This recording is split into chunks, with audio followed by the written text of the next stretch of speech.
fait ça, ça va réussir. Si on fait ça, ça va réussir. Pourquoi est-ce que ça vient à vous? Parce que n'oubliez pas, on donne à celui qui a. Donc même les idées, on les donne à celui qui a. On m'a souvent demandé, mais comment tu fais? Tu enseignes et en même temps tu fais toutes ces affaires. Comment tu fais pour gérer ton temps? J'ai dit non. C'est simple, je suis ingénieur. La majorité des affaires que je mène aujourd'hui sont pilotées par les personnes qui ont d'abord échoué ces affaires eux-mêmes. C'est simple. C'est-à-dire que quelqu'un vient me voir, j'ai fait l'importation de l'Asie. Oh, voilà ce que ça rapportait, voilà ce que je gagnais, et tout, et tout, et tout. Alors j'ai fait faillite. Aujourd'hui j'ai besoin d'un coup de main. Et donc je prends l'affaire, je commence à l'examiner. Je cause avec la personne pour comprendre pourquoi est-ce que la personne a échoué. Généralement les personnes échouent parce qu'elles sont indisciplinées, mauvaise gestion. C'est pas parce que l'idée n'était pas bonne, mais parce que l'idée a été mal gérée. Et comme moi, je me suis discipliné pour être un bon gestionnaire, je reprends l'idée. J'embauche la personne dans l'idée que je reprends. Comme c'est elle qui a conçu l'idée au départ. Et maintenant, moi je suis le manager. Cette personne qui avait l'idée devient l'exécuteur de l'idée qu'elle avait. Et je commence à la gérer à sa place. Et elle me rend compte. Souvent les gens ont problème à être eux-mêmes leur propre leader. Donc quand ils ont quelqu'un au-dessus qui demande des comptes, tout de suite, il y a des gars de fous, ils commencent à être de bons exécutants. Et cette idée qui était la leur devient la mienne, et on se partage les bénéfices. Ce qui fait que je ne travaille pas. Alors, est-ce que vous réalisez ça? Je ne travaille pas. Et donc, les gens travaillent à ma place. C'est tout ce que je fais. Je ne travaille pas. Donc, les gens, ils bossent à ma place. Et j'ai le temps. Et j'ai l'argent. Est-ce que vous me comprenez? J'ai le temps, j'ai l'argent. Je peux prendre off pour 2 semaines sans pression. Je peux me sentir fatigué, je dis à ma femme, ok, on va en vacances. On va se reposer sans pression. Et l'argent ne fait que rentrer. Pourquoi? Parce que des gens ont été engagés à leurs propres idées, à mes frais. Et aujourd'hui, ils sont obligés de me rendre compte. Vous voyez, c'est simple. Le plus dur, c'était de se positionner sur la plateforme de celui qui a. Si je vous dis aujourd'hui combien d'idées je reçois, des gens qui viennent avec des affaires, combien de personnes, dans des domaines où je n'imaginais pas, on est en train de mettre sur pied notre affaire qui sera dans le temps. On n'avait jamais rêvé. Et je n'ai pas le temps pour ça. C'est lui qui va la piloter. Et je lui ai dit, je ne veux pas rester dedans plus de 3 mois. Parce qu'il est tellement utile à moi que je ne veux pas qu'une affaire l'accapare. Il y a déjà quelqu'un en bas de lui qui va récupérer l'affaire et qui va gérer. Vous savez, le plus dur, je sais, pour beaucoup d'entre vous, c'est de faire confiance aux gens. Mais vous devez être à même de faire confiance aux gens. Laissez-moi vous dire ceci. Il y a quelqu'un d'entre vous qui est cultivateur, qui cultive les mangues, ou des cerises, ou vous avez déjà eu un manguier chez vous. Quelqu'un a déjà eu un manguier. Et vous êtes déjà arrivé un seul jour de pouvoir manger toutes les mangues de votre manguier. Est-ce que vous savez que quand vous avez un manguier, vous devez permettre aux oiseaux du ciel d'en manger un peu? Même si vous ne le voulez pas, vous avez clôturé, ils viendront en manger. Et il y a d'autres que vous n'allez même pas être à même de cueillir parce qu'ils vont tomber, ils vont se gâter. Mais il y aura une bonne partie que vous allez avoir chez vous. Donc, planifiez de telle enseigne que vous donnez quand même une marge aux personnes qui vont venir soutirer. Il y a les passants qui viennent cueillir et qui s'en vont. C'est pas grave. Le plus important, c'est que beaucoup entrent chez vous sans stress. Est-ce que vous me comprenez? Parce que à force de vouloir tout maîtriser, tout calculer, tout, et non, ici, c'est là, vous ne dormez pas, vous êtes stressé. Hein? Contrôlez votre affaire, il y a toujours une marge que les gens vont piquer, hein? Les oiseaux viennent dévorer, le passant vient prendre, c'est pas grave. Mais il faut que vos objectifs dans l'affaire soient atteints. Et quand ils sont atteints, c'est parfait. Ne vous cassez pas la tête. Hein? Vous n'allez pas avoir la personne meilleure qui ne va... Il y aura toujours quelque chose qu'on va vous prendre. Mais c'est pas grave. Est-ce que vos objectifs sont atteints? Avancez. Vous vous rappelez l'histoire de la femme qui avait un restaurant pendant 32 ans? Où on a racheté le restaurant après? C'était sa plus grande erreur. Il fallait contrôler toutes les viandes dans les marmites pour que les cuisiniers ne volent pas.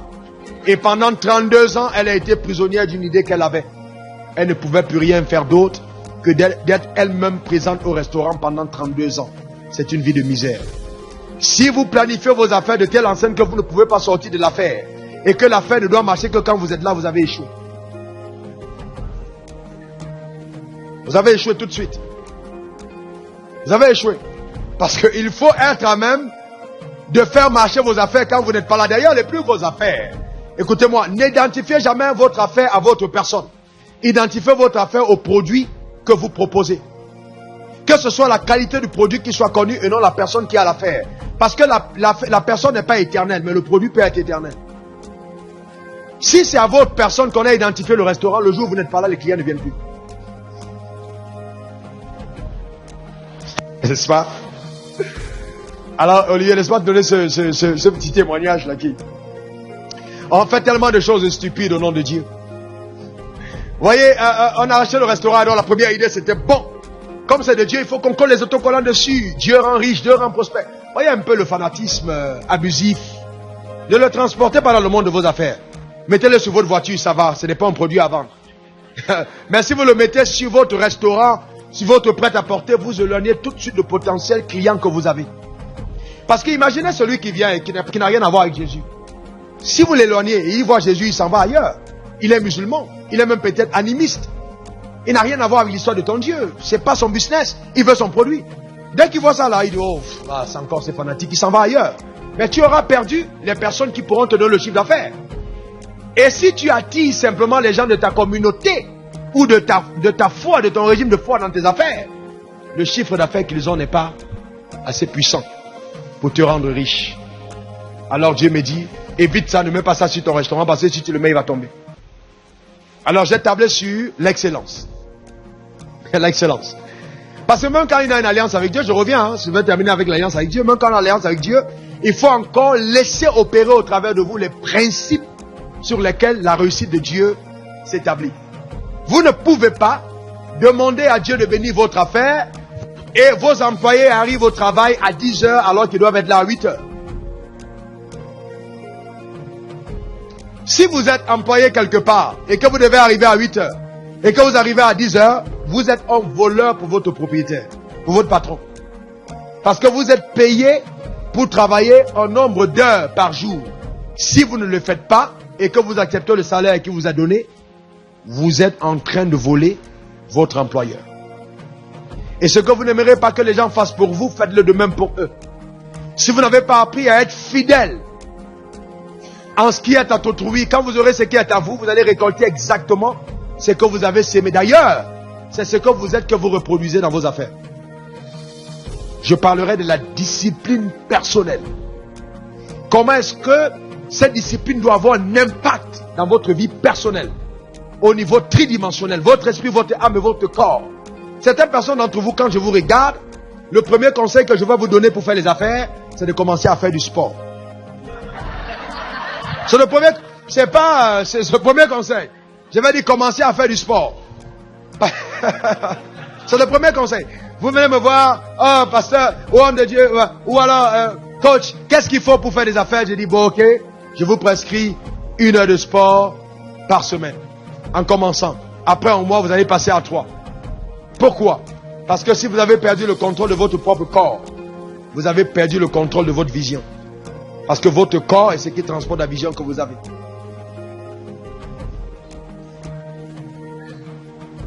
Ça va? Je peux continuer à te parler? Vous savez que quand vous recevez des conseils, recevez même ceux qui ne vous sont pas favorables. Hein? Parce que ce sont ceux-là qui vous font du bien. D'accord? Ok. Est-ce que ça va, Yassine? Je parle depuis combien de temps?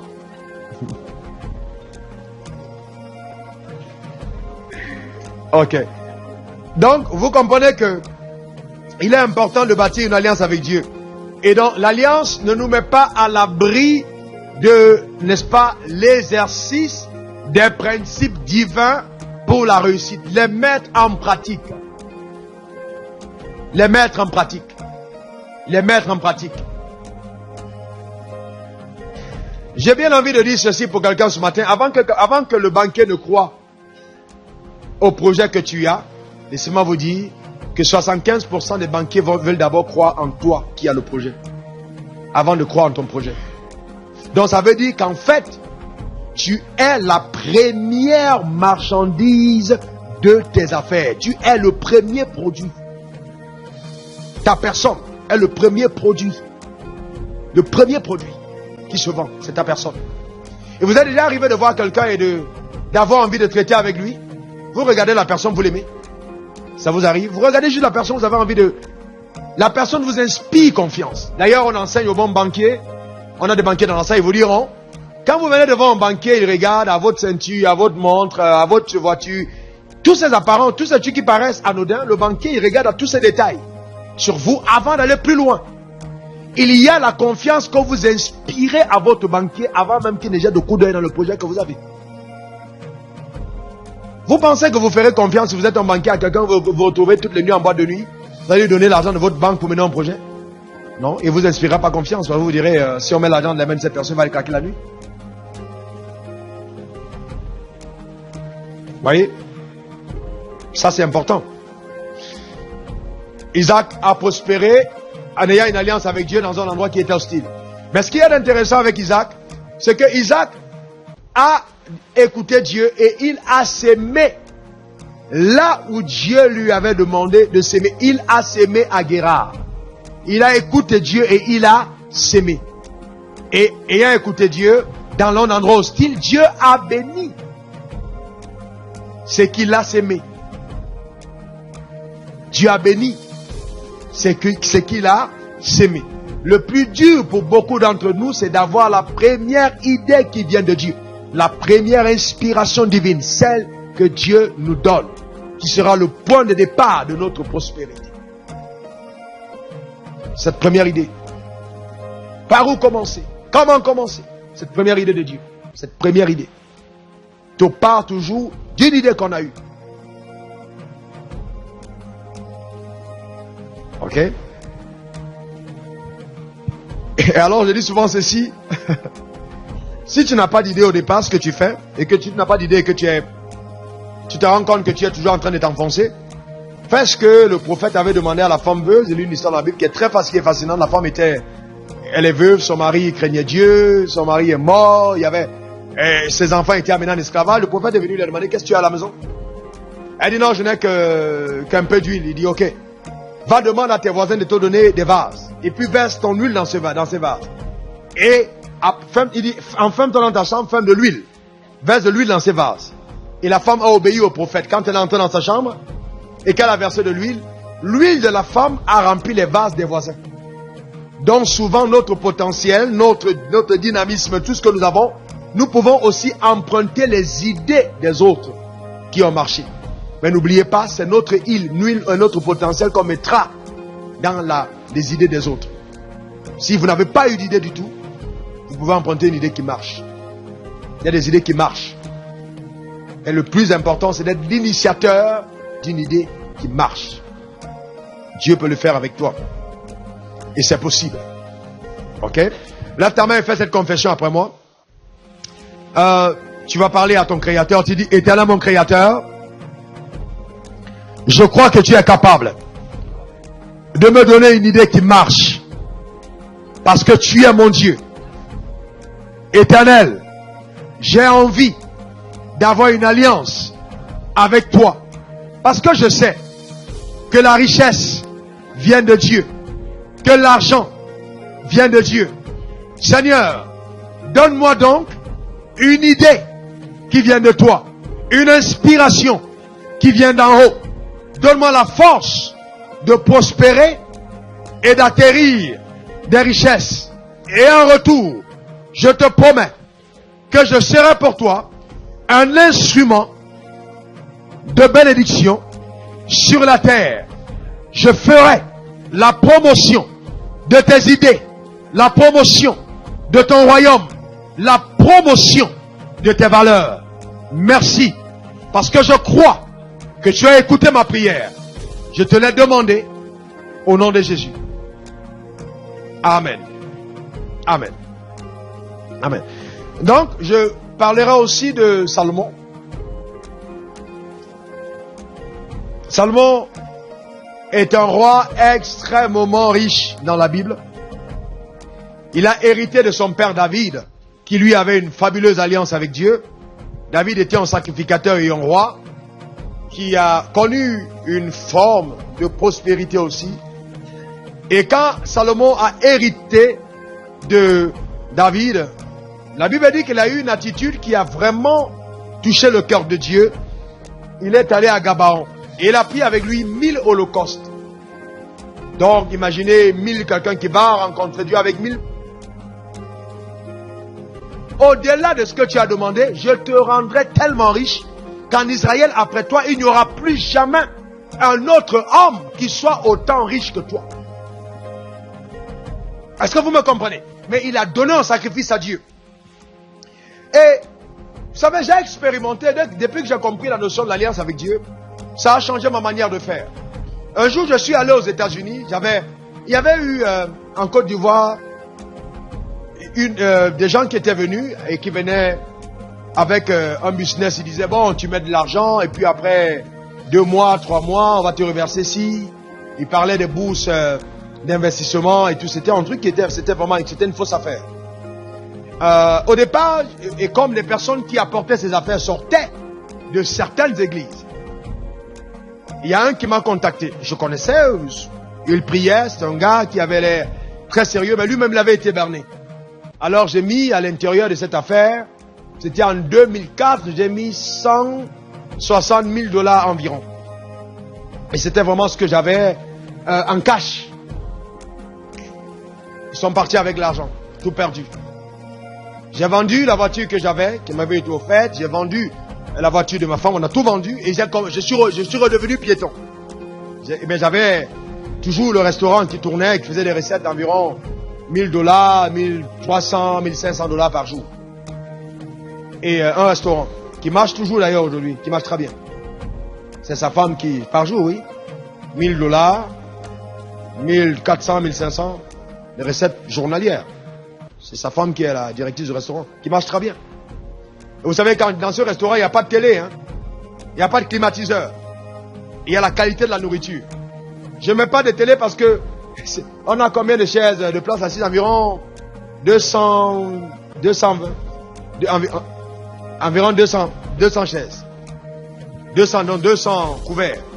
Vous imaginez que si je mets la télé, les gens vont s'asseoir, ils vont rester 1 heure de temps. Je n'ai pas envie qu'il reste 1 heure. Vous voyez? Je n'ai pas envie qu'il reste 1 heure au restaurant. Et donc, on a formé des gens pour que dès que tu arrives, 5 minutes après, maximum, le repas à ta table. Nous servons 7 variétés de plats.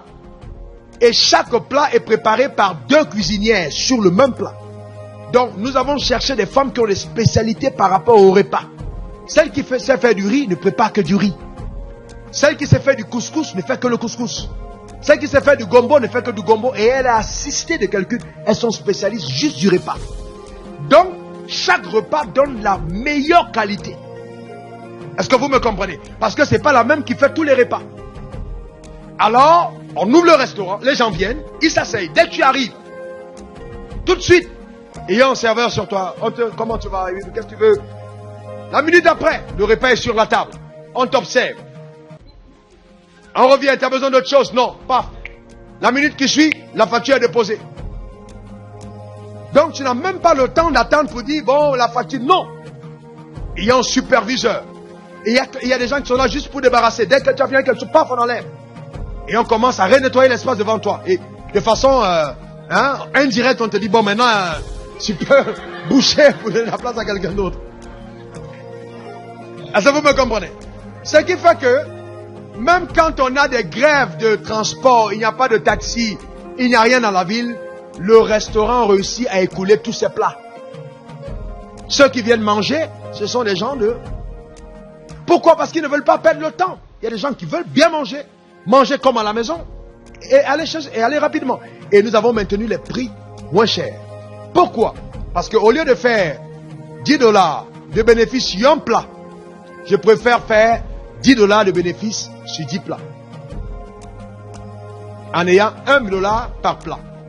Celui qui vend moins cher a beaucoup plus de clients et fait avec le maximum de clients plus de bénéfices que celui qui vend cher.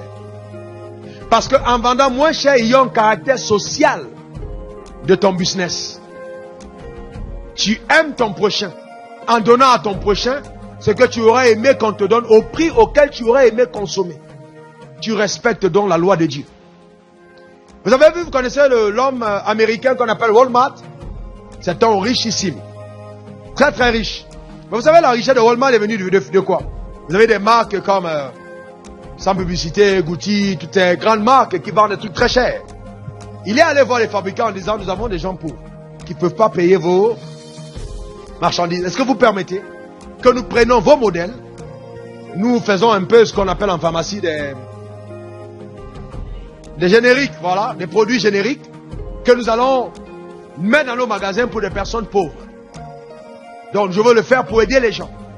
Et juste l'idée d'aider le pauvre, à la fin, il est devenu extrêmement riche. N'oubliez jamais que les idées qui prospèrent le plus sont celles qui sont déployées pour servir et non pour être servies. Les idées qui prospèrent le plus sont celles qui vont dans le sens de servir. Ce sont des idées qui prospèrent le plus. Les idées du service. Servir son prochain. Servir sa nation. Servir sa société. Ce sont des idées qui prospèrent le plus parce que Dieu soutient les idées qui se déploient dans le sens d'aider et de bénir la société et non de l'exploiter. Il vous est déjà arrivé un jour de payer un produit quelque part et de découvrir ce produit moins cher ailleurs. Quelle est votre réaction? Oh là! Quelle bévue! Quelle dépense! Qu'est-ce que j'ai fait? Et plus la différence est énorme, plus vous avez mal. Mais si les gens découvrent plus tard que vous avez vendu cher, même si vous les avez eu une fois, vous ne les aurez pas deux fois. Et vous perdrez donc en réputation, en crédibilité, et votre affaire va capoter. C'est pour ça qu'il faut faire très attention. Très attention. Très attention. Quand vous menez une idée, il faut prendre le temps de l'évaluer. Donc j'avais perdu de l'argent dans cette affaire. J'ai tout vendu. Et je croyais en Dieu pour remonter. Vous savez, le cash flow, pour avoir une affaire qui produit l'argent tous les jours, mais avoir du cash flow quelque part est assez important. Parce que quand vous avez du cash flow, les affaires courent à vous. Quand on sait que vous avez de l'argent. Quand vous avez du cash flow, faites-le savoir. Non, ne le cachez pas. Faites-le savoir. Que les gens sachent que vous êtes liquide. C'est toujours votre avantage, jamais votre inconvénient. Vous avez déjà vu, même quand, écoutez, regardez même les prisons. Même quand vous voyez les prisonniers, quand vous arrivez en prison, on ne traite jamais le prisonnier riche de la même manière que le prisonnier pauvre. Il y a la cellule des riches. La société est ainsi faite. Ne vous positionnez jamais comme non, je suis pauvre. Non, ça ne va pas vous être bénéfique de vous présenter comme un homme pauvre. Le temps me manquera de vous parler de la loi de l'apparence, qui est une loi forte d'attraction. La manière de vous présenter va véritablement jouer sur votre capacité d'attirer vers vous certaines affaires.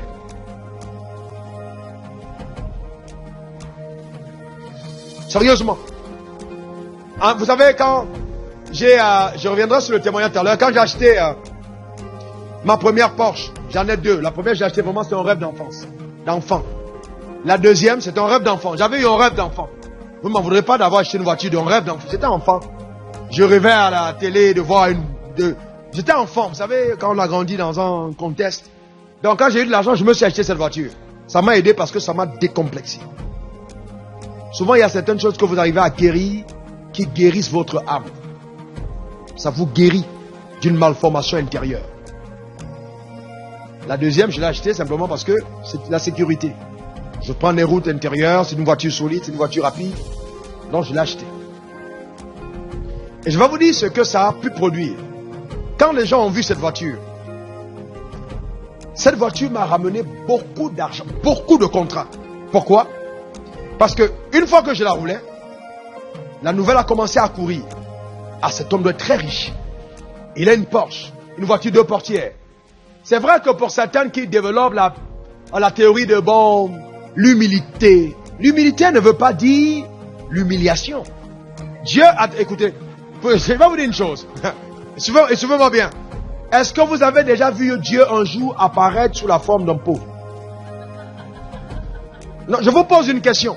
Non, est-ce que vous avez déjà vu Dieu un jour il apparaît? Chaque fois que les gens ont eu même l'apparition de Dieu, ils sont tombés face à terre. On parle d'un Dieu qui est éclatant, qui est glorieux. Donc si je suis son fils, pourquoi est-ce que vous voulez que je ressemble plutôt au fils de son adversaire? Le chien donne naissance au chiot. Le lion donne naissance au lionceau. L'éléphant donne naissance à l'éléphanteau.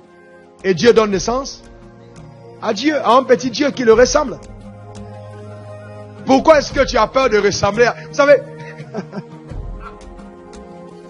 Ah mais j'ai essuyé des coups et des coups. Oh là là. On a tiré de partout. Oh non mais c'est pas... Il est orgueilleux, il est insolent. Mais comment est-ce qu'il conduit une voiture pareille? C'est pas possible, c'est pas si... Vous savez, parce que notre environnement n'est pas habitué à ça. Et j'ai dit aux gens, mais j'ai des amis en Amérique, quand je vais les voir, on se déplace d'un état en autre et on est dans leur jet privé, assis à deux. Ils décollent, on s'en va.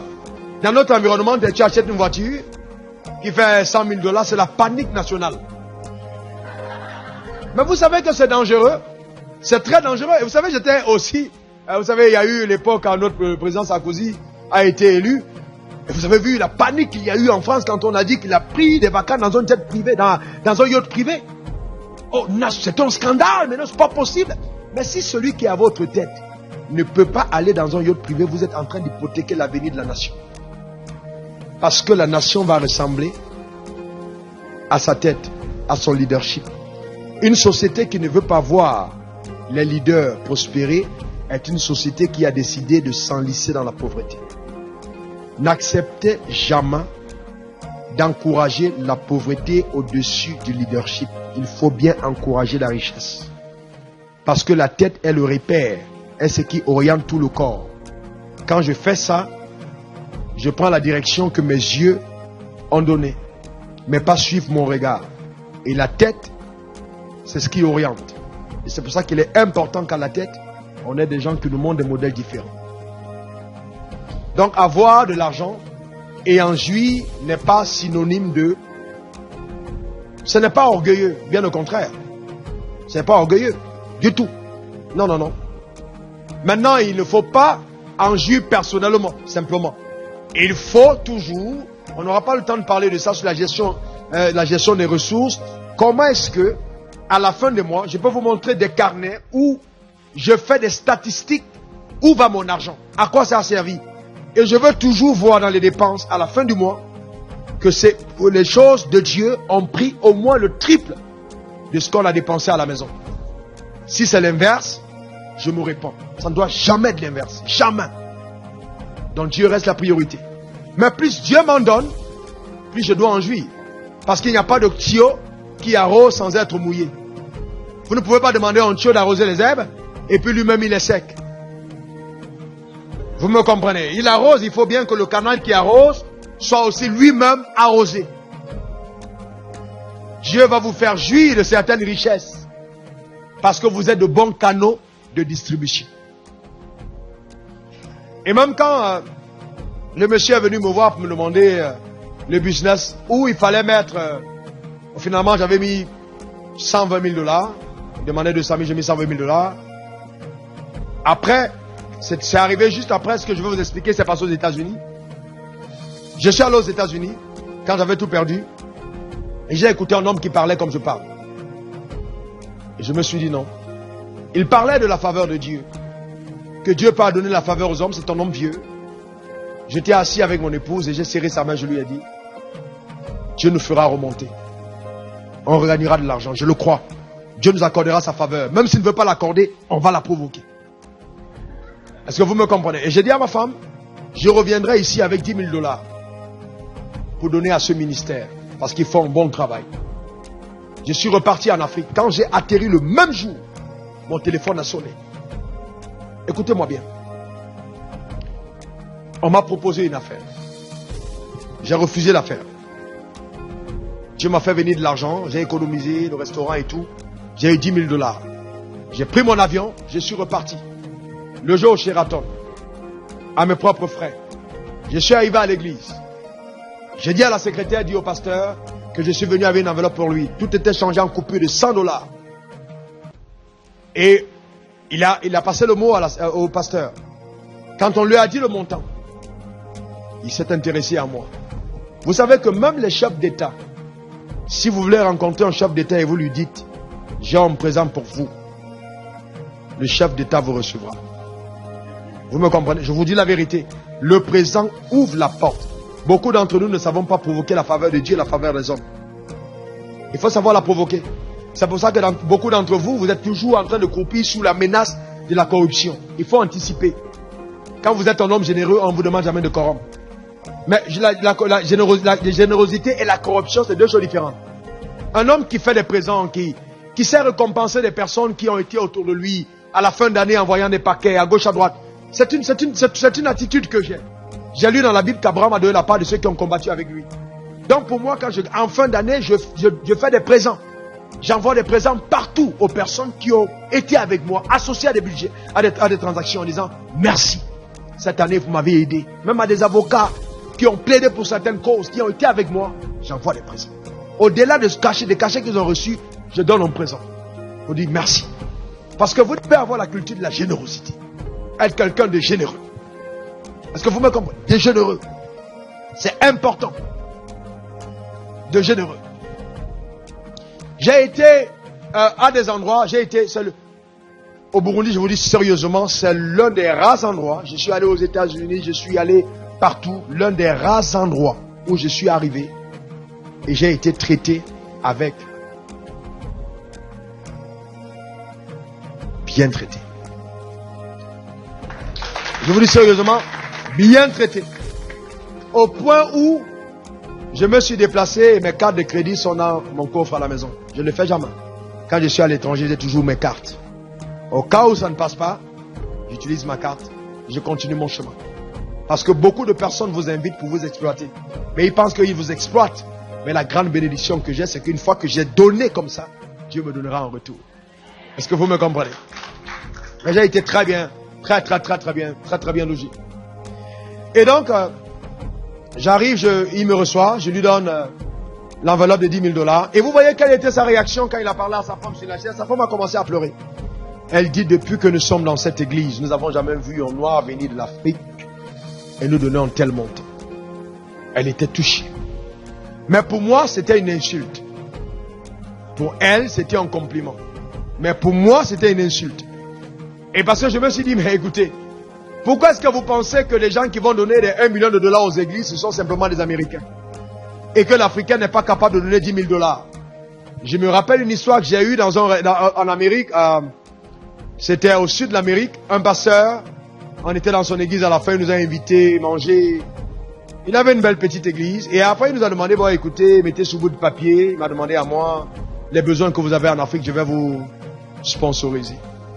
Alors j'ai regardé le monsieur, je lui ai dit, en dehors de ce que j'ai vu, ta maison, il y a autre chose? Il m'a dit non. J'ai dit, je crois que les rôles vont être inversés. Très sérieusement. Et j'étais sérieux, je lui ai dit, je pense que les rôles vont être inversés. J'ai repoussé le papier, le bic devant lui, je lui ai dit, c'est nous qui devons te soutenir.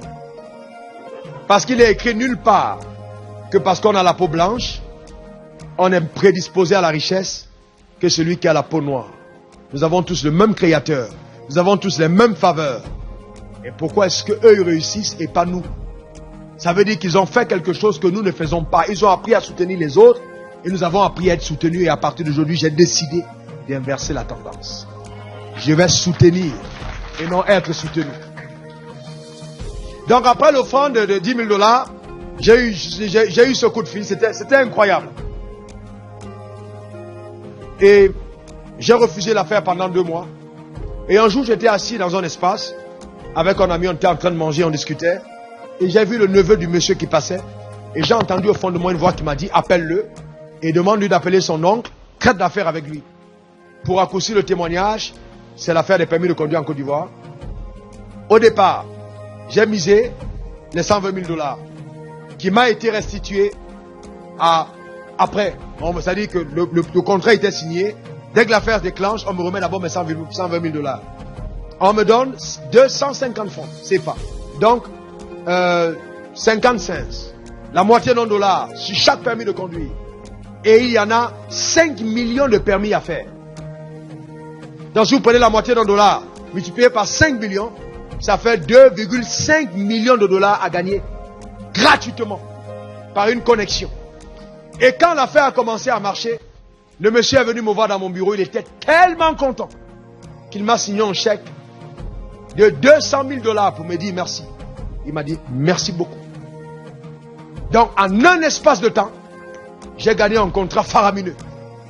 Et ce début d'année, le même monsieur est revenu avec 300 000 $. Il m'a dit, j'ai une opportunité. On peut gagner de l'argent, je ne veux pas donner ça à quelqu'un. Tu as été celui qui a provoqué la richesse dans ma vie. Je te donne ce contrat.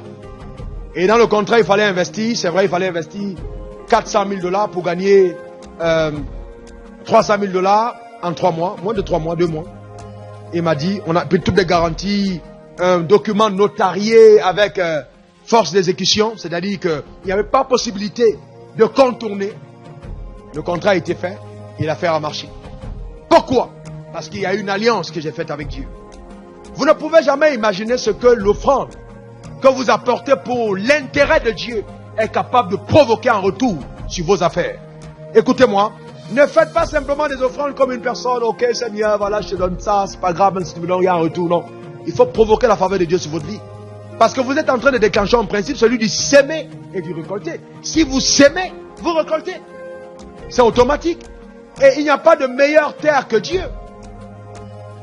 Donc si Dieu est ma terre, j'ai la garantie qu'en retour, j'aurai une moisson. Le cultivateur le plus intelligent va vous dire que la qualité de la sémence ne suffit pas pour faire une bonne récolte. Il faut la conjonction de la sémence et de la terre. Vous pouvez avoir une bonne sémence si vous la mettez en terre et ne produit pas. Il faut encore s'aimer son potentiel dans un bon environnement. Ça s'aimant dans une bonne terre. Et Dieu est la meilleure des terres qu'on puisse avoir. Si à la fin de l'état, je termine avec ça, à la fin de l'année, certains d'entre vous, suivez-moi bien, combien est-ce que l'État vous prend en impôt au réel ici? 30%? 35%. Réel normal, 35, simplifié 30, environ le même. 35%. À la fin de votre l'exercice, 35% à l'État. Que l'État reprend pour le développement social.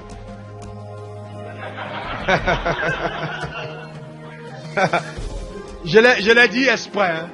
Développement social. Supposé. En fait, il y a des gens qui le mettent dans les poches après pour... Imaginez un seul moment que si vous êtes à l'église, vous êtes chrétien, et qu'à l'église, il faut donner 10%. Vous donnez 10% annuellement à Dieu. Qui est celui que vous avez respecté le plus? L'État ou Dieu?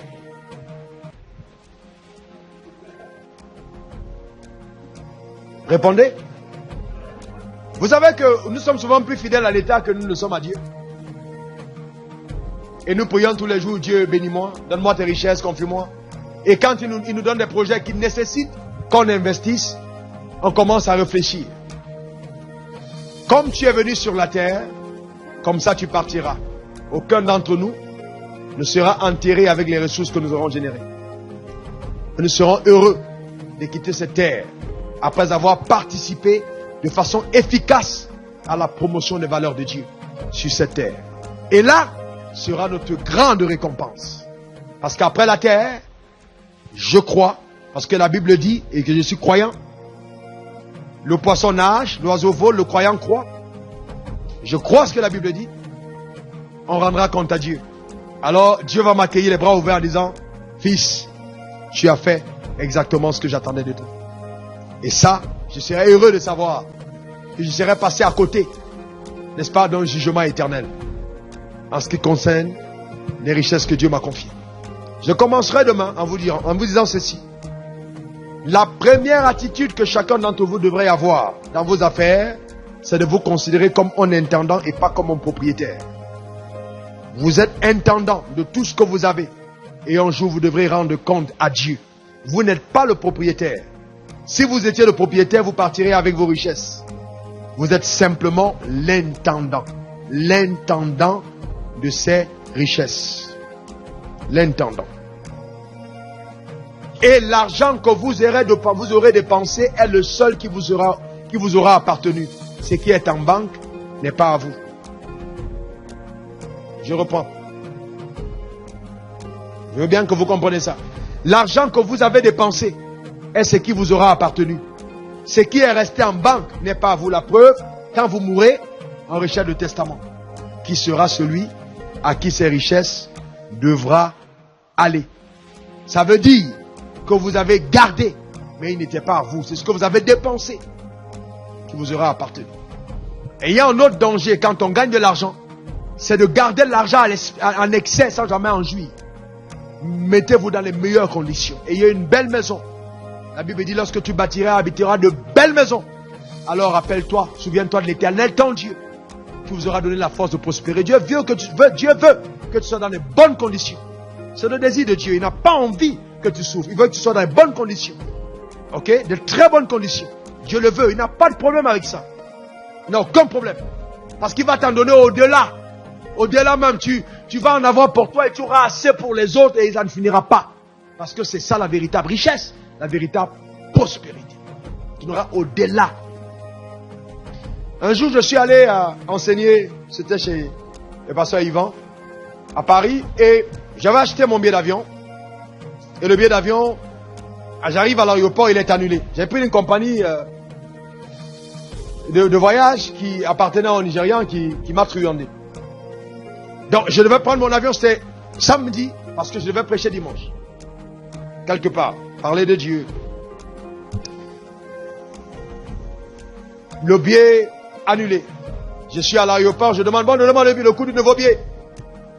Allez, Sam, j'ai appelé la compagnie, ils disent, non, tu vas venir, on va s'arranger. Je dis, ok. Je demande le coût du billet. Ils m'ont donné le coût du billet, ça fera environ 3400 €. Donc près de 4000 $. Parce que c'était un billet business class. Si je traite avec les gens qui doivent gagner de l'argent, si j'ai des partenaires qui gagnent de l'argent, je ne peux pas gagner de l'argent et aller me mettre au fond de l'avion. Vous êtes d'accord avec moi? Parce que les personnes qui me donneront le contrat demain doivent avoir confiance en moi. Donc pour entretenir cette crédibilité, il faut dépenser pour ça. C'est la loi de l'apparence. Il faut. La société est bâtie sur l'image. C'est dommage. C'est Dieu qui regarde au cœur, mais les hommes regardent à l'apparence. Et pendant que je réfléchis, j'ai dit, mais 3400 €, mais c'est pratiquement le prix de notre billet. Qu'est-ce que je fais? J'entends Dieu me dire, c'est l'argent que tu auras dépensé qui t'aura appartenu. Entre ce que tu as à faire demain et 3400 €, qu'est-ce qui a plus de valeur? J'ai dit à Dieu, c'est ce que je dois faire demain. Il me dit, c'est exactement pour ça que tu as de l'argent. Pour atteindre tes objectifs et non pour en garder. J'ai sorti ma carte de crédit et j'ai payé mon billet. Je suis monté dans l'avion et j'ai dit merci Seigneur. Est-ce que vous me comprenez? Parce que entretenir cela, ça coûte quelque chose. Le même billet que tout le monde paiera à 1000 €, je le payerai à 4000 €. Et quelqu'un me dira, mais c'est pas possible, il y a des pauvres au milieu de nous. Jésus a dit, vous aurez toujours les pauvres avec vous. Si je dois être pauvre comme eux, qui les aidera plus tard, je dois au moins avoir ce seuil pour être à même de venir en aide aux pauvres plus tard. Si Dieu devenait pauvre et restait pauvre, il n'aurait plus jamais aidé les pauvres. La seule fois où il a accepté ce mécanisme, c'est quand Jésus s'est fait pauvre pour que chacun d'entre nous soyons devenus riches. Et je vais vous dire une chose. Vous ne pouvez jamais aimer les gens plus que Dieu. Ces pauvres-là, c'est pas moi qui les ai créés, c'est Dieu qui les a créés. De la même manière que je les vois, Dieu les voit. Et n'oubliez pas, il n'y a jamais une pauvreté par hasard. Elle est toujours la conséquence de quelque chose qu'on a fait. Et si tu veux voir ce que tu n'as jamais vu, écoute-moi bien, il faut apprendre à faire dans la vie ce que tu n'as jamais fait. Et demain, je vais parler de faire des choses qu'on n'a jamais fait avant, qui vont produire des résultats qu'on n'a jamais vus avant. Parce que rien n'arrive à personne qui ne fait rien. Il faut apprendre à faire des choses qu'on n'a pas faites avant. J'espère vous avoir apporté des choses enrichissantes. Je vais vous dire ceci, j'ai essayé de squeeze, de condenser. Je le donne en 14 heures cet enseignement. Essayez de le donner en 4 heures, souvent même plus. J'ai dû aller au lit hier à 3h30 du matin, essayant de voir comment est-ce qu'il fallait le condenser au maximum pour transmettre quelque chose qui te sera bénéfique. J'étais béni parce qu'on m'a dit qu'ici, il y a un bon panel de personnes assez intelligentes. Vous savez, je vous donne des pistes. que vous devez exploiter plus tard. Reprenez les CD, reprenez les DVD, mettez-vous à l'écart et dites-vous, il faut que j'en tire quelque chose. Il faut que j'en tire quelque chose. Que ce ne soit pas un enseignement d'un seul jour, non. Enfermez-vous et écoutez et réécoutez. Et vous serez demain à même de donner ce même enseignement avec une plus grande révélation, de plus grandes expériences que celle que je n'ai. Parce que je vais vous dire une chose, je suis encore en train d'apprendre. Et j'apprendrai toujours dans ce processus de l'acquisition des richesses. Mais je vais vous dire quelque chose qui est favorable. Je suis un homme riche, je le crois, je le suis. Hier, je l'ai confessé par la foi. Et la foi appelle les choses qui ne sont pas comme si elles étaient. Mais elle ne s'arrête pas là. Mais elle amène aussi à l'existence des choses qui ne sont pas. Si par la foi, tu te positionnes maintenant et commences à bâtir le schéma de la vie que tu as envie de mener, il suffit de quelques années pour que tu les vois. La confession, les déclarations, ce sont des slogans. Mais au-delà des déclarations, il faudra que ça devienne une vie en toi. Il y a beaucoup de personnes qui ont voulu être riches, qui ont pris la décision, mais qui sont morts pauvres. Parce que la décision n'a jamais rendu quelqu'un riche. Demain, je vais parler de la détermination. Parce que beaucoup de personnes se décident, mais très peu se déterminent. Cette année, nous avons pancardé dans la ville environ 50 panneaux dans toute la ville, où j'avais des passions messages à la nation en disant la détermination fixe son but, la décision fixe le but, mais la détermination l'atteint. C'est la détermination qui nous aide à atteindre nos objectifs. Soyons des personnes déterminées et les choses changeront. Allez, à demain. Est-ce que je peux prendre une ou deux questions? Je n'ai aucun problème à prendre des questions. Mais que ce soit des questions qui restent dans le contexte de l'enseignement que nous avons reçu. Parce que demain, on a une autre partie. S'il y a quelqu'un qui n'a pas bien compris quelque chose. Il n'y a pas de question ici, là non plus, là. Merci. Ah, une question. Oui. Ok. Oui, allons-y. Voilà. Merci beaucoup. Hein. Oui. Ma question, c'est justement à propos des cadeaux. Oui. Entre guillemets. Entre guillemets, oui. Voilà. Parce qu'il y a ce qu'on peut appeler cadeau, alors que en réalité, c'est une sorte de corruption déguisée. Alors, ceci, je le tiens de deux versets. Il dit dans Proverbe 16:2, on dit, je lis en anglais, m'excusez. People may be pure in their own eyes, but God looks at their motives. Que les gens peuvent croire qu'ils sont droits, mais que Dieu regarde leur motivation. Et il y a un autre verset qui dit, c'est vrai, l'autre qui dit, Proverbe 18:16, il dit que donner un cadeau peut ouvrir les portes. Ça donne accès aux gens importants. Ça, c'est bien. Si on veut anticiper, si on veut éviter d'une façon ou d'une autre d'être obligé de se doyer les gens, il faut donner les cadeaux, d'accord. On peut donner un cadeau, mais si au fond de soi, on sait très bien qu'on est en train de donner un cadeau, en attendant peut-être un contrat dans 1 mois ou 2 mois, est-ce que je suis un peu confus là-dedans? Non. C'est vraiment pas dans cet esprit que j'ai parlé de ça. Déjà, je dis il faut apprendre à être généreux. Si le temps me permet, demain, je parlerai un peu de ça. Beaucoup d'entre nous n'arrivons pas à avoir des affaires stables parce que nous ne savons pas rémunérer les gens qui sont avec nous. La majorité des contrats dont je vous parle intéresse les gens. C'est vrai que je mets de l'argent dedans, mais je partage souvent, je prends 40% et la personne qui exécute 60%, je n'ai aucun problème. Souvent, je prends 60, je donne 40, ça dépend. Ça dépend des cas. Parce que si vous faites travailler quelqu'un dans votre affaire et qu'autour, la personne va passer des dizaines de millions dans l'affaire et vous ne donnez rien à la personne, clairement, demain, quand la personne aura un peu de moyens qu'elle aura volé de votre argent, elle laissera tomber votre affaire, elle commencera la sienne. Donc, il faut que les gens voient leur futur dans la vision que vous avez. Que les gens se sentent intéressés de vous avoir pour partenaire ou pour leader. Si les gens n'ont pas vu leur futur dans votre vision, ils vous quittent. Parce qu'ils doivent se retrouver là-dedans. Et ensuite, j'ai dit ceci. Pour moi, j'ai dit la générosité. J'ai été avec des gens qui ont travaillé. On a gagné de l'argent. À la fin d'année, je trouve judicieux de prendre une partie de cet argent et de faire des cadeaux aux gens en disant merci. Un présent, merci Merci pour ton engagement par rapport aux affaires. Merci pour ta serviabilité. Merci pour ta disponibilité. Merci parce que tu aurais pu, par exemple, nous mettre des bâtons dans les roues, mais tu ne l'as pas fait. Je te dis merci pour ça. Dire merci, c'est divin. Savoir être reconnaissant, c'est quelque chose de bien. Parce qu'il y a des gens aussi qui peuvent vous décider de se lever contre vous, ou des personnes qui peuvent décider de te battre. Moi, j'ai eu l'expérience en Côte d'Ivoire. On se lève contre toi, on te dit, bon, on va te détruire. On monte des magistrats, tout le monde contre toi pour paf, t'exproprier. Mais comme tu as dit toi-même, en répondant au verset Proverbe 16, tout dépend des motifs. La corruption, c'est quand je donne dans l'intention de corrompre la personne pour obtenir de lui un service ou un avantage que je ne méritais pas. En ce moment, j'ai corrompu. Vous me comprenez? Mais si ce n'est pas ça, il n'y a aucun problème. Et puis de deux, n'ayez pas vous savez, est-ce que c'est mauvais d'attendre un intérêt d'un investissement qu'on a fait? Vous pensez que quand Dieu nous donne des choses, Dieu est désintéressé? Parce que souvent, j'ai lu la Bible, j'ai entendu des gens le dire, mais je vais vous dire ceci, j'ai fini par découvrir que Dieu n'est pas aussi désintéressé qu'on le pense. Il n'est pas aussi désintéressé qu'on le pense. Dieu recherche son intérêt dans toute action qu'il pose. Quand il n'y a pas l'intérêt de Dieu derrière, il ne la pose pas. Et vous savez, vous lisez l'histoire de Pierre avec Jésus.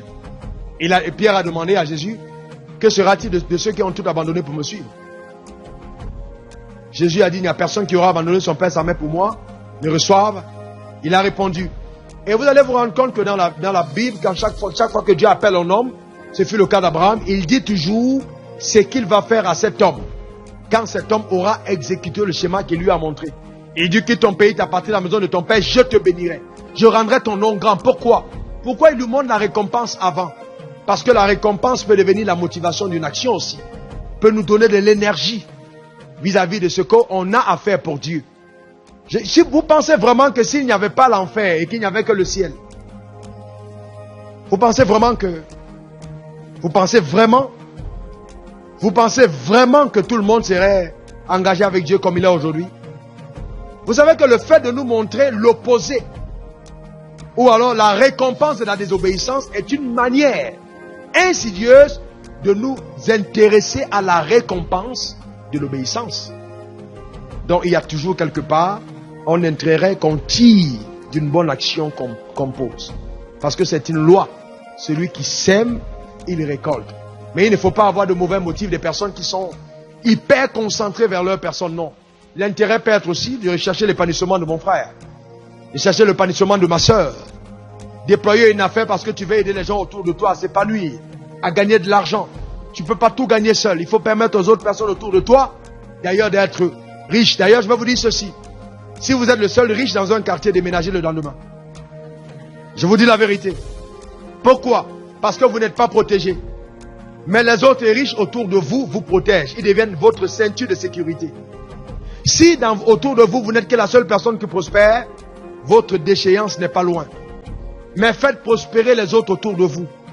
Comme ça, au moins, il y aura des gens autour. Si on dit, bon, on veut attraper un riche, on va hésiter un instant parce qu'il y en a plusieurs. Ok. Il y avait une autre question? Oui, ma soeur. Je vais répéter ta question, vas-y. Elle voudrait un peu d'éclaircissement sur le sacrifice. On le paye à Dieu, mais qui de vous a déjà vu Dieu?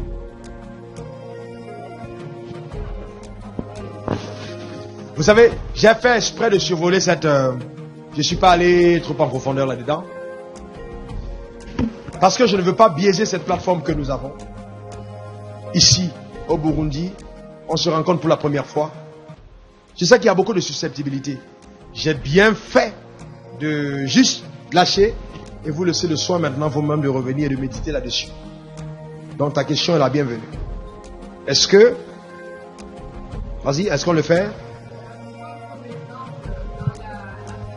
Oui. Oui.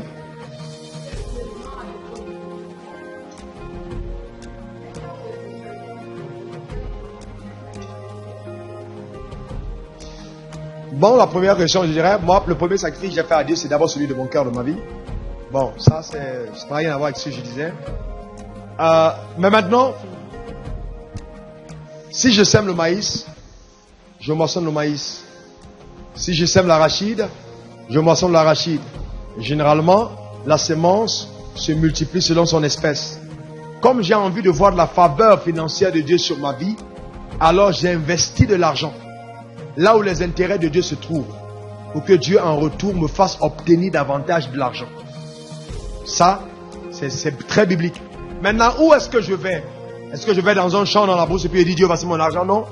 Et il y a des endroits qui sont reconnus comme étant des institutions qui représentent Dieu. C'est l'église. Et quand j'entre dans une église, il y a une autorité. S'il m'était amené, conduit de vous pousser, certains d'entre vous, à poser un acte sacrificiel, alors la personne la mieux appropriée pour la recevoir ici serait l'autorité spirituelle que nous avons dans cet endroit, qui est le pasteur des reins qui m'a invité. Si vous me comprenez, mais j'ai fait exprès de ne pas trop m'y attarder, sachant que l'Esprit de Dieu va travailler dans vos cœurs et conduire chacun d'entre vous à une décision importante par rapport à cet aspect de votre vie qui est vraiment important. Les 2 fois où j'ai eu des déclics, c'est la première fois c'était $2000, la deuxième fois c'était $10,000. C'était fait à 2 personnes différentes. Je passais de palier à un autre. Mais aujourd'hui, j'en fais. Bon, ce n'est plus pour moi des sacrifices, parce que même si j'ai donné $25,000, ce ne sera pas un sacrifice, parce que sacrifice vient du caractère sacré. Ça n'est plus sacré pour moi, comme ce l'était avant.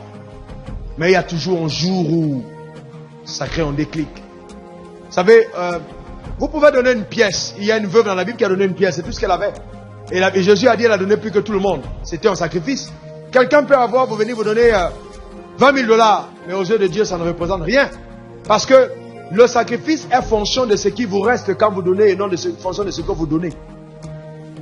Le sacrifice est mesuré en fonction de ce qui est resté quand j'ai donné, et non le volume de ce que j'ai donné. C'est sacré parce que quand j'ai donné, je n'avais presque plus rien. Ou alors, ça me représentait beaucoup de choses à mes yeux. Alors, c'est sacré. Ce qui n'est pas sacré pour moi ne l'est pas pour Dieu. Parce qu'on n'impressionne pas Dieu avec des billets de banque. D'ailleurs, il ne fait jamais des courses au supermarché. Il ne mange pas, il ne boit pas. Voilà. Donc, j'ai répondu à ta question. J'ai vraiment répondu à la question. Je sais que beaucoup d'entre vous se posaient la même question. Donc, voilà. J'ai été personnellement frappé par la qualité de vos témoignages, mais également par ce qui me semble être la franchise, la sincérité. Mais je me suis aussi en même temps posé pas mal de questions. Voilà. Je me suis dit, dans ce petit pays, le Burundi, dans lequel nous vivons, est-ce que nous aurons demain des gens qui peuvent affirmer haut et fort qu'ils sont riches, qui sont arrivés, qui sont atteints de... Est-ce que vraiment nous aurons des gens, parce que c'est peut-être très dur en parlant de notre culture, parce que je suis convaincu que s'il n'y a pas de milliardaires, mais il y a des gens qui ont suffisamment d'argent. Mais c'est peut-être le problème de culture, le problème d'environnement, le problème du candidaton. Est-ce que souvent ils ne peuvent pas se dire, voilà, si je dis que je suis riche, que je suis arrivé, non seulement j'aurai des parasites autour de moi, mais il y a aussi la fiscalité qui va frapper fort. On va même être considéré comme un pédant, comme un orgueilleux, comme un vantard. Est-ce que la question que je voudrais vous poser, là vraiment je voudrais que vous soyez sincère comme vous l'avez été depuis le début. Parce qu'on dit souvent qu'on n'est jamais prophète dans son propre pays. Quand vous êtes chez vous, vous témoignez avec la même qualité, avec la même franchise, avec la même sincérité. Je vous remercie. Alors, tu peux répondre à la question puisque toi tu es là tout le temps. Donne-lui le micro. Hein? Puisqu'il est, il est avec moi. Non, honnêtement, je le dis pas parce que c'est, le coach est là, mais il le fait même plus qu'ici. Là-bas, en fait, on le connaît. C'est-à-dire que si tu veux avoir ta mentalité révolutionnée, tu vas toujours vers lui. Si tu veux aller à un autre niveau, c'est vers lui qu'il faut aller. Donc, il a la réputation d'être quelqu'un qui pose déjà les pas avant tout le monde. Et qui a le sens de l'audace. Alors, laissez-moi vous dire ceci. Laissez-moi répondre à cette question aussi. Je suis Bamileke, l'Ouest Cameroun, Bamileke. Les Bamileke sont ceux qui détiennent l'économie du Cameroun. Alors, je vais vous expliquer ceci. Dans la culture Bamileke, parlant de culture, l'homme Bamileke peut être immensement riche, mais vous ne le verrez jamais chez lui. Il mangera très pauvre à sa table. Il s'habillera très moins cher. Et quand tu vas lui demander comment ça va, il va tout te dire, oh, ça va, je me débrouille. Pourquoi? Justement parce que il a peur que s'il dit que ça va bien, justement, les gens tout autour de lui vont commencer à parasiter. Mais la première des choses que j'ai dû faire, c'était de changer ma mentalité. Parce que le vrai problème, c'est quoi? Si j'ai de l'argent et que je ne peux pas en jouir, je ne suis pas différent d'un pauvre. Est-ce que vous me comprenez? Si j'ai de l'argent et que je ne peux pas en jouir, vous voyez le riche Bamileke, je suis Bamileke. Et ma famille descend de la notabilité de la chefferie Bandoune, qui est la plus grande chefferie traditionnelle de l'Ouest Cameroun. Ma mère est reine. Donc, de cette chefferie. J'ai été élevé dans la rigueur de l'éducation Bamileke. Vraiment stricte. Et vous voyez le Bamileke, très riche, il va porter une paire de chaussures déchirées, un habit déchiré. Et justement, mais il a énormément d'argent en banque. Il est même tellement pingre qu'il peut mourir parce qu'on lui a prescrit une ordonnance qui coûtera $1000. Et alors qu'il a $1 million en banque, il va crier à tous les dieux disant c'est trop cher. Dites-moi honnêtement, si vous gagnez tout cet argent et que vous ne pouvez pas en jouir, est-ce que vous êtes différent d'un pauvre? Non, vous êtes pauvre. C'est pour ça que la richesse commence par une mentalité. C'est un état d'esprit. Est-ce que vous me comprenez? Maintenant, il faut savoir faire des choses avec une grande subtilité. Je ne vais pas aller partout pour crier bon, je suis riche. Non, c'est vraiment pas ce que je fais. Non, mais à des scènes comme ceci, je témoigne quand même de ce que Dieu fait, parce que j'ai appris dans la Bible qu'on ne cache pas les bienfaits de l'Éternel à la grande assemblée, parce que quand tu le caches, tu n'amènes pas les gens à se tourner vers lui pour obtenir aussi de lui les mêmes grâces que tu as reçues. Je ne suis pas le plus compétent, je n'ai pas les plus grands diplômes, c'est faux. Et je n'ai pas eu ce que j'ai à partir d'un diplôme. Si je vous dis jusqu'où je suis allé à l'école, vous mettrez les mains sur la tête. Non, ce n'est pas un diplôme. Je vous dis en vérité, c'est une confiance que j'ai mis en Dieu. Donc aujourd'hui, je me sens vraiment tellement béni par lui que j'ai une spontanéité de rendre témoignage de ce qu'il a fait, de ce qu'il a accompli. Et le but, c'est quoi? C'est de défier d'autres personnes en disant, on peut y arriver ensemble. J'ai envie de partager cette mine à plusieurs autres personnes afin qu'ils en jouissent. Oh oui, c'est comme ça que le Burundais est. Mais est-ce que c'est comme ça que Dieu veut que le Burundais soit? Voilà, c'est ça le problème. Et s'il faut que ça change, il faut bien quelqu'un qui décide de faire changer les choses. Et d'ailleurs, je vous dis ceci, ce n'est jamais un désavantage d'être connu comme étant un homme riche. Même mes gestionnaires de compte m'ont souvent amené des marchés que la banque n'était pas capable de traiter. Ils ont dit, allez voir ce gars, il va vous aider, il est plus rapide que nous, il est plus sensible que nous, il est plus dynamique que nous. Et j'ai traité beaucoup d'affaires en me constituant comme une banque informelle. Est-ce que vous me comprenez? Parce que le tout, ce n'est pas d'exister en institution quand il y a un bon projet et que la personne a une bonne garantie et que tu es capable de mettre non seulement d'argent dans le projet et même de gagner en part dans le projet, de prendre même le leadership de l'affaire, tout en intéressant la personne à la rémunération. Il n'y a rien de tel. Tu deviens une banque informelle qui fait prospérer son semblable et qui prospère en même temps. Vous pensez que le banquier qui est avec vous, il est votre ami, pourquoi? Parce qu'il vous exploite. Ah, je vous dis la vérité, il n'y a aucun banquier qui est ton ami pour toi. Il est ton ami pour ses intérêts. Est-ce que vous me comprenez? Donc vous devez comprendre ça, c'est clair. Si la banque est une institution, l'a fait, l'institution naît d'une idée d'un homme. Et donc, un homme est capable de faire ce qu'une institution fait, même s'il n'est pas constitué en institution. C'est plus la dynamique du principe qui produit le résultat. Ce n'est pas l'institution en tant que telle. C'est tout. C'est vrai, je vais vous dire, si je vous dis que je n'ai pas eu d'adversaire, j'en ai eu, sérieusement. Beaucoup d'ennemis, les gens qui ont tiré dessus, des gens qui ont écrit dans la presse, des gens qui ont parlé. Mais vous savez, quand vous êtes dans une chambre noire et que vous dormez, vous ronflez et qu'on allume, quelle est votre réaction? Oh mais éteignez cette lumière et tout. Mais quand vous êtes dans le noir et qu'on éclaire, vous êtes toujours dérangé. Mais avec le temps, si la personne persiste à laisser la lumière allumée, vous commencez à vous rendre compte que vous pouvez discerner les couleurs et la présence de certaines choses que vous ne voyez pas parce que vous étiez aveuglé. Et vous commencez à louer la présence de la lumière. C'est pour ça que chaque précurseur doit accepter de recevoir des coups. C'est le prix à payer pour provoquer un changement. Et ça, je n'ai pas peur de payer ce prix-là. Je le paye. Mais j'ai une passion pour ce que j'ai fait. Une sérieuse passion. Je suis venu parce que je croyais d'abord en cet homme. Jamais je ne me serais déplacé pour ça. Je le connais à distance, je suis l'enseignement, je suis béni par son organisation, par la passion qu'il a. Et je suis venu. Mais en venant ici, ce n'était pas la quête d'autre chose que de défier ta vie personnelle. J'ai investi plus que ce que l'église ne pouvait donner pour moi en venant. Mais ce n'est pas un problème pour moi. Je n'en fais même pas cas. Je suis heureux de savoir que demain, 5 ans plus tard, je vous assure, certains d'entre vous m'écriront pour dire: viens voir. Viens voir. Quelque chose s'est passé, viens voir. Et ce sera ma récompense. Je n'aurais peut-être pu passer par le Kenya pour arriver ici, par le Kenya pour arriver, qui sait? Peut-être quelqu'un enverra son avion me chercher. Pourquoi pas? Pourquoi pas? Ouais, c'est possible. C'est possible. On a vu des gens qui sont quittés de moins de, je sais pas, de 100 000 $ de possession pour devenir millionnaire en moins d'1 an. Je dis en moins d'1 an, c'est possible. Si on croit que Dieu peut faire des miracles, pourquoi est-ce qu'on ferme notre capacité à croire que Dieu soit capable de créer le miracle de la richesse? Vous savez, aujourd'hui, on dit oui, bon, j'avais mal à la tête, Dieu m'a guéri, j'avais mal au poumon, Dieu m'a guéri. La science a tellement évolué que le miracle de la guérison aujourd'hui n'épate pas beaucoup de personnes.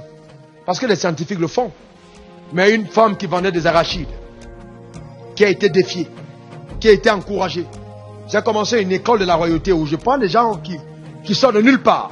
Et le défi, c'est qu'ils soient demain des personnes qui possèdent l'économie de la nation. Mais il faut commencer quelque part. Le plus grand miracle, c'est de voir une femme comme ça 10 ans plus tard. 10 ans, j'ai tous les supermarchés de la ville sont à moi. Mais c'est possible. Tout commence par un rêve qu'on a eu. C'est possible. Je dis bien, c'est possible. Lève ta main et dis après moi, c'est possible. Je le crois. Dieu est capable de faire des miracles. Avec mon âme, je permets à Dieu de faire des miracles dans ma vie. C'est pour ça qu'avec audace, je le confesse secrètement et plus tard, je le ferai publiquement. Je suis un homme, si tu es une femme, tu dis une femme, je suis un homme béni par Dieu. Je crois que Dieu me fait confiance et qu'il me confie les richesses qui lui appartiennent. D'ailleurs, j'ai pris l'engagement de bâtir une alliance avec lui. Je refuse de quitter cette terre dans la pauvreté. La pauvreté n'est pas de Dieu. Je crois que Dieu me juge digne d'être riche. C'est pour cela que je suis mort, se faisant pauvre, pour que je sois devenu riche. Je le crois, je le déclare. Même si ma société, ma culture est contraire à cette déclaration, je tiens ferme, sachant que cette déclaration audacieuse me conduira à un chamboulement, à un changement radical de mon style de vie dans ma société et de l'influence de ma société par ma productivité et la qualité exceptionnelle de mes résultats. Amen.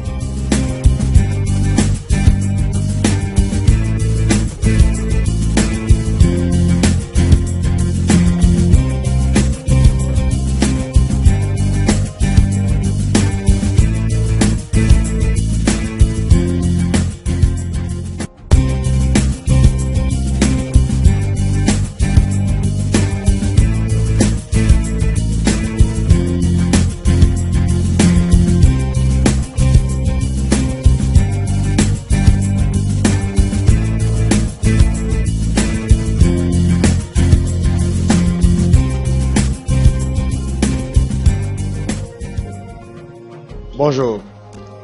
Tu diras bonjour à ton voisin de ma part. Ok.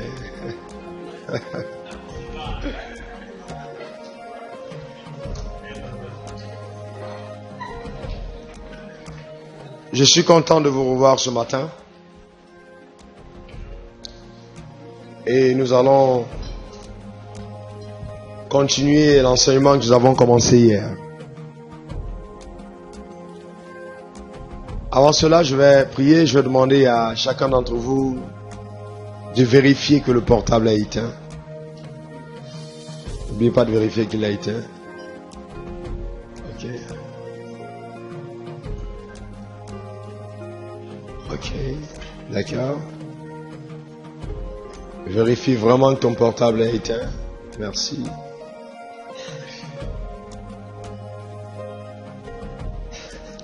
Nous allons prier. Seigneur, nous voulons te bénir et te rendre grâce pour un moment comme celui-ci. Merci parce que nous l'avons mis à part. Mis à part pour recevoir des enseignements qui viennent de toi. Nous avons été créés par toi. Seigneur, nous croyons que ces enseignements vont nous aider sur la terre des hommes, là où tu nous as placés, à faire exactement ce que tu attends de nous, à nous rendre plus efficaces en affaires, plus entreprenants. Seigneur, cet enseignement nous apportera la réussite, afin que ton nom soit glorifié en nous et au travers de nous. Béni sois-tu, Seigneur, pour l'entendement, la compréhension que tu nous accordes. Que ton nom soit glorifié. Au nom de Jésus, nous avons prié. Amen. Et n'oubliez pas qu'Amen veut dire ainsi soit-il. Hier, nous avons commencé ce séminaire en parlant de l'importance qu'il y avait à placer sa confiance en Dieu. Je vous ai donné mon témoignage personnel et je vous ai dit ceci: j'ai cette forte conviction, ce que Dieu a commencé de faire en moi, il peut le faire dans la vie de chaque personne ici présente. Et j'ai partagé avec vous certains témoignages, mais je vous ai aussi parlé, et pour moi c'était vraiment important, le regard que Dieu a sur les affaires. Et j'ai expliqué concernant la parabole des talents.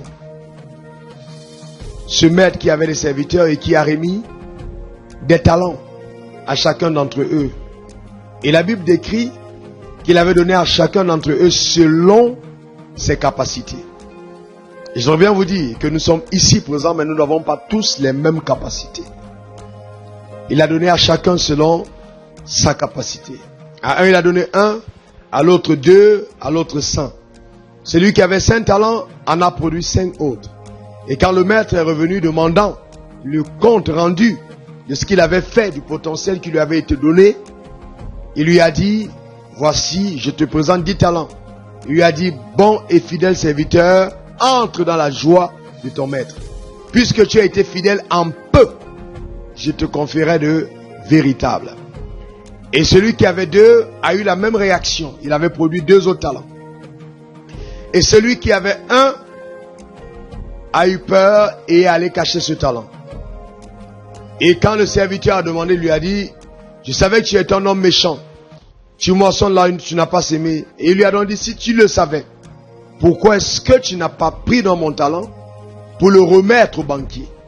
Si tu avais donné ce talent au banquier, au moins, même s'il ne m'avait pas rapporté un talent entier, il m'aurait quand même rapporté de faibles intérêts. Et j'ai dit que c'est bien de mettre de l'argent en banque. Les banques sont utiles. Elles sont bonnes. C'est bien d'avoir les banques. Mais celui qui a le réflexe systématique de l'épargne, sans penser à l'investissement, celui qui fait automatiquement recours à la banque, c'est quelqu'un qui n'a pas assez d'idées. Parce que la banque va toujours nous produire des intérêts faibles. Ils prennent l'argent pour travailler avec. Alors, mais je reviens sur un point.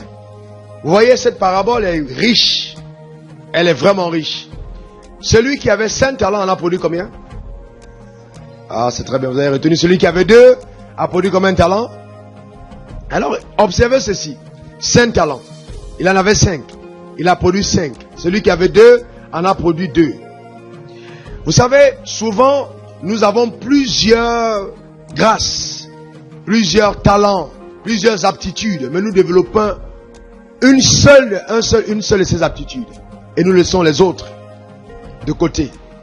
Celui qui avait 5 talents a produit 5 talents. Ça veut dire que chaque capacité qui était en lui avait été activée. Il a donc amené chaque potentiel qui était en lui à la fécondité. Vous voyez, notre système éducatif, à un certain moment, quand vous arrivez à l'université, on vous dit, bon, il faut choisir entre la science, entre les mathématiques, entre la géographie, entre ci, entre ça. Mais alors que peut-être en vous, vous avez l'aptitude d'embrasser 4 ou 5 de ces branches. Mais le système ne vous le permet pas. Vous allez juste dans un seul domaine. Alors qu'en fait, le potentiel que vous avez peut vous permettre d'embrasser 3 ou 4 en même temps. Souvenez-vous que le premier homme ne gérait pas une ville. Il ne gérait pas un pays. Il ne gérait pas un continent. Il gérait le monde entier. Et ce qui est fascinant, c'était l'intelligence avec laquelle il travaillait. Tous les animaux ont été nommés par lui. Il n'avait pas d'ordinateur. Il se souvenait de tous les noms.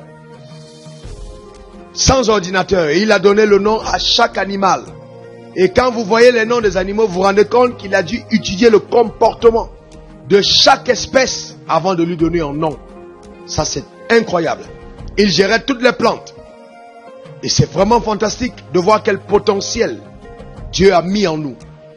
Et tu vois, ce qui est important pour toi-même, c'est de découvrir qu'il y a un énorme potentiel que Dieu a déposé en toi. Et il faut que tu fasses quelque chose avec ce potentiel. Si tu ne fais rien, rien ne se produira. Il faut donc que tu fasses quelque chose. Parce que nous avons vu hier que rien n'arrive à personne qui ne fait rien. Si on veut voir ce qu'on n'a jamais vu, il faut simplement apprendre à faire ce qu'on n'a jamais fait. Si on veut avoir de nouveaux résultats, il faut apprendre à faire quelque chose de nouveau. Parce que le hasard, nous savons qu'il n'existe pas. La réussite est quelque chose que nous planifions. Nous l'avons appris hier. Nous planifions la réussite. Nous nous disons, nous prenons la résolution de réussir. Et nous avons été encouragés par le fait de savoir que Dieu veut que nous soyons riches. L'homme a été conçu pour vivre dans la richesse, pour vivre épanoui. Et un homme qui est pauvre ne peut pas vivre dans l'épanouissement. On ne peut pas s'épanouir dans la pauvreté. Dieu n'a pas créé l'homme pour s'épanouir dans la pauvreté.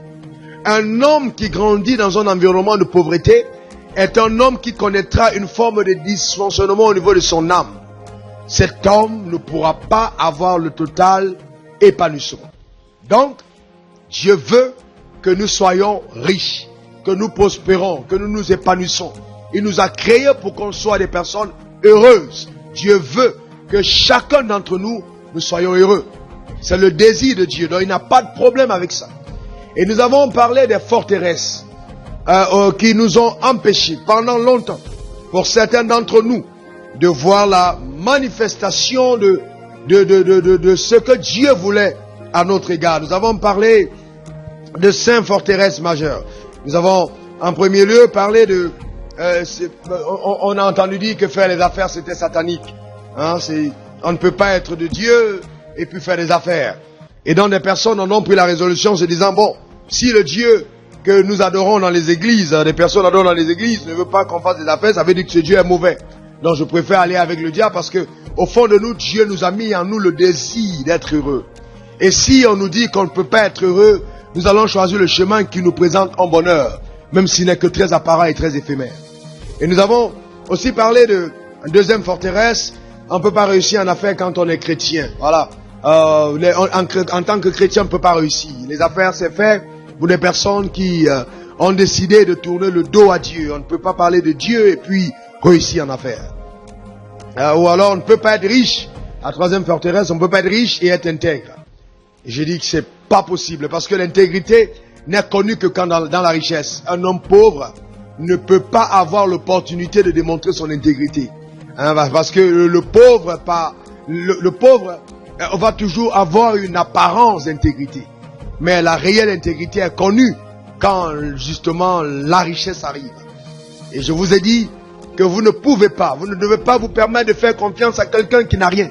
Parce qu'un homme qui n'a rien ne peut pas avoir, vous ne pouvez pas avoir la plénitude, la révélation de ce qu'il est. C'est dans l'abondance qu'on connaît exactement ce que quelqu'un est. D'accord? Et donc, troisième point, on ne peut pas être riche et être intègre. C'est la quatrième forteresse. Il faut laisser les affaires et servir Dieu. Beaucoup de personnes ont dit, bon voilà, si tu veux vraiment servir Dieu, il faut laisser les affaires de côté. Et voilà, beaucoup de personnes ont laissé tomber les affaires. Et puis après, ça a été un grand désarroi, une grande catastrophe et de profonds regrets, de larmes et de tristesse. Et cinquième forteresse, il est impossible d'être riche et d'aller au ciel. Et ça a été vraiment utilisé par les colons qui avaient une stratégie mise en place. C'était vraiment un stratagème c'est pas militaire, c'était vraiment pensé. On a dit ok, vous allez, voilà, c'est un peuple extrêmement fétichiste, il croit en Dieu quelque part, allez parler de Dieu et demander à ces personnes de ne pas s'intéresser aux affaires de la terre et puis bon, de juste penser à aller au ciel. Et vous voyez, et ça c'était l'une des plus grosses bêtises que nous commettons. Et c'est pour ça justement que nous avons besoin de reformer la pensée qui a été souvent véhiculée même dans certaines églises. On ne peut pas parler du ciel comme si la terre n'existait pas. Si Dieu voulait vraiment qu'on vive au ciel, il ne nous aurait pas envoyé sur la terre. La terre, c'est le lieu de notre mandat. Dieu n'a vraiment pas envie de nous au ciel maintenant. Il a envie de nous sur la terre. Nous avons été créés par lui. Il pouvait nous laisser au ciel. Si nous envoyons sur la terre, c'est parce que la terre était le lieu de notre épanouissement. Donc c'est sur la terre que nous devons manifester notre obéissance à Dieu. Nous servons Dieu sur la terre. Le ciel, c'est notre endroit de repos. Vous comprenez? Donc la terre, c'est notre lieu de mission. Donc c'est sur la terre que Dieu nous donnera tous les moyens nécessaires pour accomplir ce à quoi on a été appelé. Et c'est pour ça qu'il est donc important de considérer, frères et sœurs, que l'argent n'est pas ce qui nous épanouit. L'argent nous aide à être épanouis dans le sens où cet argent viendra nous aider à accomplir ce que Dieu nous a demandé de faire. Donc, l'argent est un moyen. L'argent n'est pas une fin. L'argent est un moyen. D'accord? Nous sommes les maîtres et l'argent est l'esclave. L'argent est l'esclave. C'est pas l'argent qui nous dicte notre conduite. C'est nous qui dictons à l'argent sa conduite. Nous décidons de faire de l'argent ce que l'argent devra être et pas le contraire. L'argent ne nous impose pas notre style de vie. Alors je m'arrête là, je n'ai pas parlé de ça hier, je vais revenir. Est-ce que vous vous êtes souvent rendu compte que quand vous avez de l'argent, si vous ne faites pas attention, l'argent va commencer à vous dicter un comportement. L'argent va vous donner envie de voyager, l'argent va vous donner envie d'aller faire des courses, l'argent va vous donner des envies. Mais vous devez tout faire pour rester maître sur l'argent. C'est pas l'argent qui vous commande, c'est vous qui commandez l'argent. Donc, c'est important, n'est-ce pas, de le savoir. Et donc, nous avons parlé hier de est-ce que notre continent est comme il est. Et nous avons dit que dans notre système éducatif, vous voyez, nous avons été formés à l'emploi. On nous forme pour être employés. On nous forme pour l'emploi. On nous a formés pour occuper un poste. Alors que, vous voyez, dans le système anglo-saxon, on forme les gens à créer l'emploi. Voilà. Et notre environnement aussi n'a pas été pour nous un avantage parce que nous avons vécu dans un environnement hostile, un environnement de pauvreté. Et même les bouquins qui ont été utilisés pour notre éducation ont illustré un environnement qui n'était pas favorable, n'est-ce pas, au fait d'anticiper au niveau de notre pensée à être des personnes riches. Nous sommes donc contentés du très peu. Et je dis, Dieu veut qu'on aille au-delà de ce qu'on a aujourd'hui.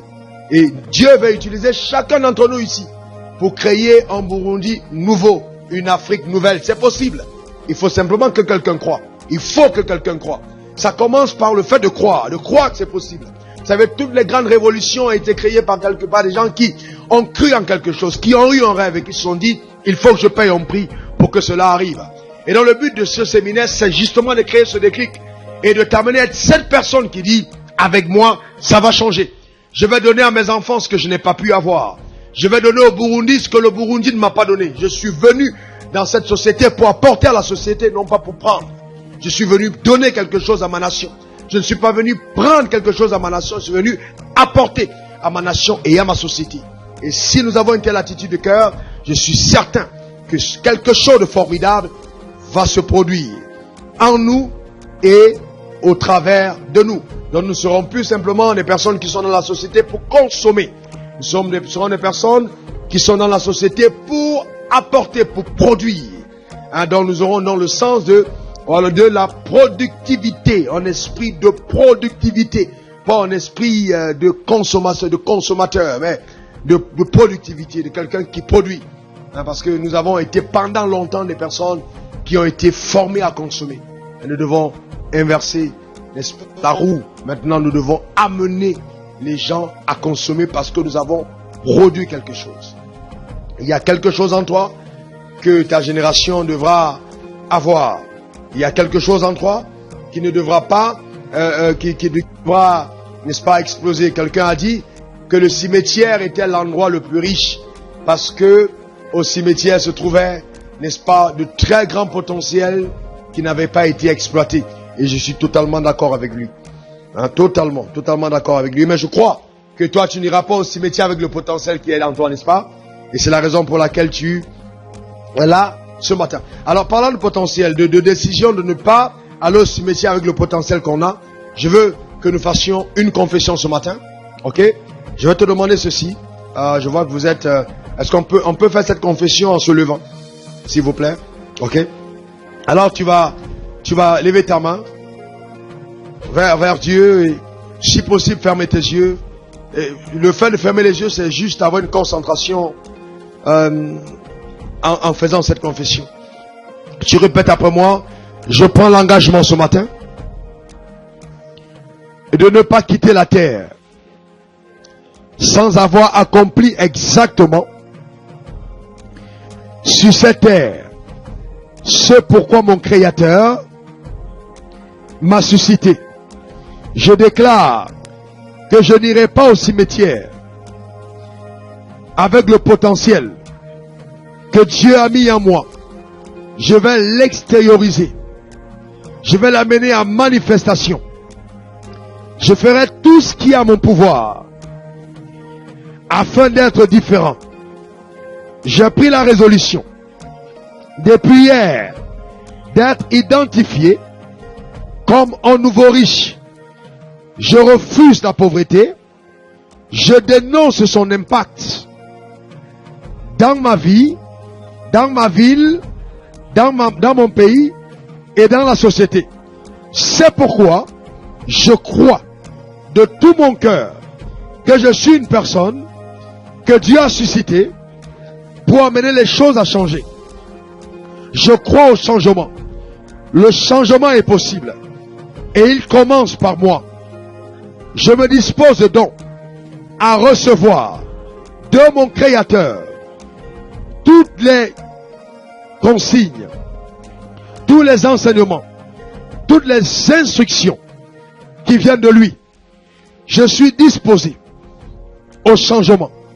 Je déclare par conséquent que Dieu, mon Créateur, me donnera l'inspiration, la motivation, la sagesse et les moyens pour amener ce changement à manifestation. Je déclare que celui qui vit aujourd'hui, qu'on peut voir, tu appelles ton nom, qui s'appelle Raoul, ne sera pas le même qu'on verra demain. Parce qu'à partir d'aujourd'hui, quelque chose est en train de se passer. Je le crois fermement. C'est une résolution profonde qui est prise à l'intérieur de mon cœur. Et je sais qu'à mes résolutions répondra le succès. Le succès accompagnera la décision que j'ai prise. Je suis déterminé. Je suis déterminé. Je paierai le prix pour que cette chose se réalise. Je le crois. Je le crois fortement. Quelle que soit l'influence ténébreuse, négative, de la sorcellerie, de la magie, des envoûtements, des mauvais sorts, de l'environnement, de la culture, de la société, de ma famille. Je déclare que cet impact est détruit par mes convictions et mes confessions. Aujourd'hui, et aujourd'hui, et aujourd'hui. Amen, amen et amen. Acclame pour toi-même, parce que tu prends une bonne décision. Ok? Tu prends une bonne décision. D'accord? Et nous avons aussi parlé hier de comment bâtir une alliance avec Dieu. Et c'est pratiquement là que nous nous sommes arrêtés. Et ce matin, je voudrais vraiment partager avec vous quelque chose d'extrêmement profond, extrêmement bénissant, extrêmement enrichissant. Alors tiens-toi prêt. Tiens-toi prêt pour ça ce matin. Je rappelle une citation que j'ai donnée hier. La décision fixe le but. Qui peut donner la suite? Mais la détermination l'atteint. La décision fixe le but, mais la détermination l'atteint. Je crois que tu es là parce que tu as pris une décision. Tu es décidé, tu as pris la décision de devenir riche, de réussir. Et je veux bien te dire que cette décision peut peut-être te coûter très cher. D'ailleurs, ça a commencé à te coûter $60. C'est une décision qui t'a coûté quelque chose. Et le fait, vous voyez, de payer les $60 est l'expression d'une détermination que vous avez par rapport à la décision que vous prenez. Et c'est un prix qui n'est pas onéreux.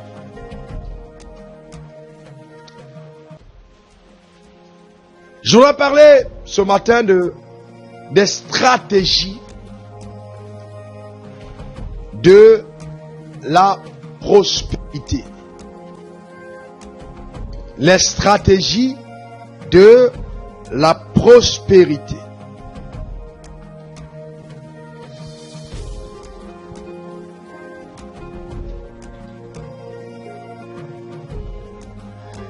Je reprends une autre citation d'hier. La prospérité, tout comme le succès, sont la conséquence logique de la mise en application constante. Ça, il veut souligner application constante. La logique de la mise en application constante des principes fondamentaux de la réussite dans votre vie.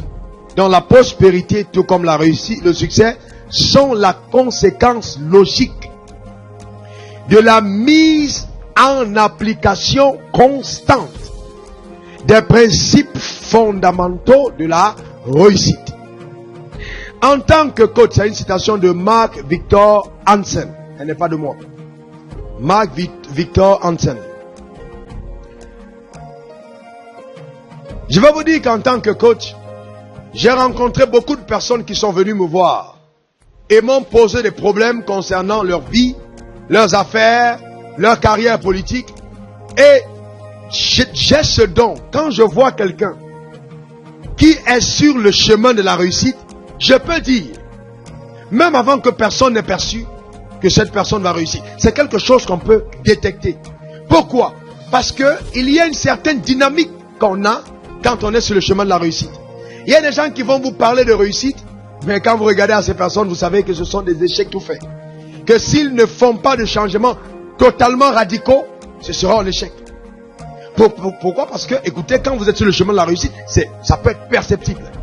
On peut percevoir que cette personne va réussir. Vous voyez un grand entraîneur de football, il viendra voir des jeunes jouer, il verra des gens qui ont de talent, il va regarder, il va dire, celui-là, on peut en faire un Maradona, on peut en faire un Pelé, on peut en faire... Il va vous dire, celui-là, il a un talent. Il peut le voir même quand personne ne le voit. Il détecte. Et je me suis rendu compte que dans la vie, le talent seul ne suffit pas. Vous pouvez avoir le talent, Mais si vous n'êtes pas coaché au niveau du talent que vous avez, vous échouez. Vous avez vu des gens qui ont plein de potentiel, mais qui échouent dans la vie. Ils échouent. Parce que le talent, le don de Dieu seul ne suffit pas. Il faut encore que ce talent soit encadré. L'encadrement de ce talent va provoquer la réussite. Je vous donnerai des exemples aujourd'hui de personnes qui ont été totalement et radicalement changées parce qu'ils ont été encadrés. Donc je dis, notons bien les mots application constante. Il ne s'agit pas d'un principe qu'on applique une fois en passant. Mais ce sont des principes qu'on met en application de façon permanente. En fait, vous les mettez tellement en pratique que ces principes deviennent pour vous votre style de vie. Vous vivez avec. C'est associé à votre être. Quand on parle de vous, ces principes paraissent tout de suite. Vous ne faites pas semblant. Vous les avez tellement assimilés que ça fait partie de vous. Vous me comprenez? C'est important. Et qu'est-ce que c'est dans un principe? S'il faut une application constante d'un principe. Qu'est-ce que c'est un principe? Notez la définition. Un principe est une loi générale régissant un ensemble de phénomènes. Un principe est une loi générale régissant un ensemble de phénomènes et vérifié par l'exactitude de ses conséquences. Un principe est une loi générale, c'est-à-dire qui peut s'appliquer par tout le monde, régissant un ensemble de phénomènes et vérifié par l'exactitude de ses conséquences. Prenez la deuxième définition.